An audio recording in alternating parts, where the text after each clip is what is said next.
হযরতে বেলাল কালেমা পড়ে মুসলমান হয়ে গেল।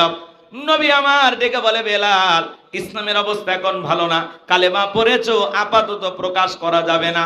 আপনারাই বলেন তো বাজান, ইসলামের অবস্থা কি সব সময় ভালো থাকে? আজও তাম পৃথিবীর দিকে তাকায় দেখেন, তাম পৃথিবীর জালেম আর বেঈমানরা ঐক্যবদ্ধ হয়েছে ইসলাম আর মুসলমানকে বিদায় করে দেওয়ার জন্য। কথা বলেন ঠিক কিনা? ওই পশ্চিমা বিশ্বের সাদা চামড়ার দল, জানোয়ার মার্কা নেতাগুলো ঐক্যবদ্ধ হয়েছে পৃথিবীর মানচিত্র থেকে ইসলামকে বিদায় করে দেবে। কিন্তু ওরা তো জানে না কিয়ামত পর্যন্ত ইসলাম আর মুসলমানকে বিদায় করা যাবে না।